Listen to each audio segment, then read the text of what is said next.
আসসালামু আলাইকুম প্রিয় ভাই বোনেরা, আশা করি সবাই ভালো আছেন। আমরাও ভালো আছি আলহামদুলিল্লাহ। আজকে আমি চিংড়ি মাছ দিয়ে মূলা ভাজি করব।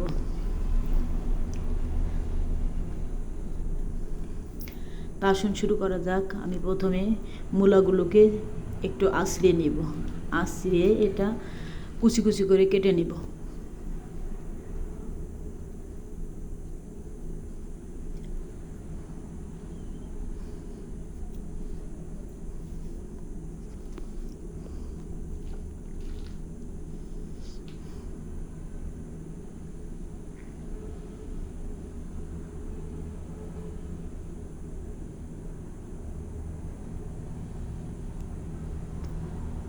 আমার মূলাগুলো কাটা হয়ে গেছে।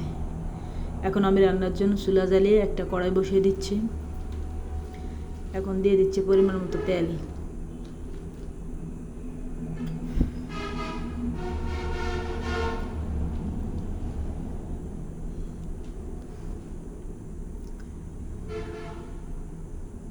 এখন দিয়ে দিচ্ছি পেঁয়াজ কুচি।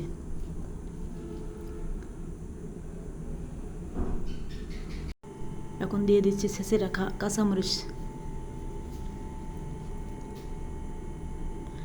রসুন বাটা। এটাকে ভালোভাবে নাড়াচাড়া করে ভেজে নিব। এখন দিয়ে দিচ্ছি চিংড়ি মাছগুলো, পরিমাণ মতো লবণ, হলুদ। এখন এগুলোকে একসাথে মিশিয়ে নিব সুন্দর মতো।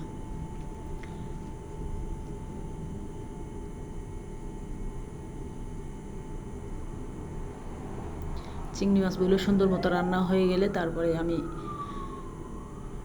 মূলা কুচিগুলো দিয়ে দিব। এখন দিয়ে দিচ্ছি কুচিয়ে রাখা মূলাগুলো।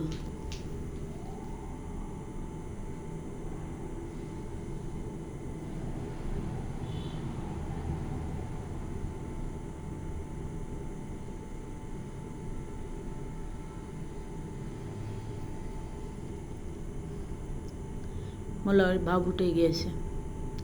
এখন আস্তে আস্তে পানি বের হওয়া শুরু হয়েছে।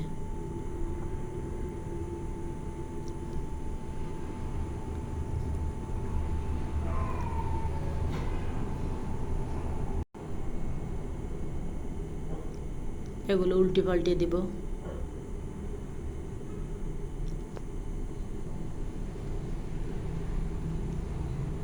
এই যে ঝোলটা টানিয়ে গিয়েছে, এখন আরও একটু জাল করে নিব।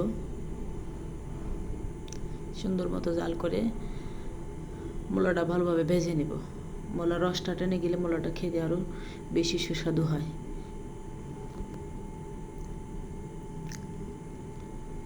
এই যে আমার মূলা ভাজি হয়ে গিয়েছে।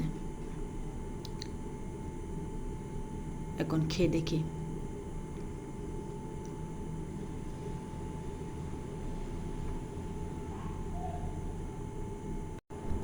চিংড়ি দিয়ে মূলা ভাজি সেই স্বাদ, খুবই সুস্বাদু। আমাদের ভিডিওটা কেমন লাগলো কমেন্টে অবশ্যই জানাবেন। ধন্যবাদ সবাইকে।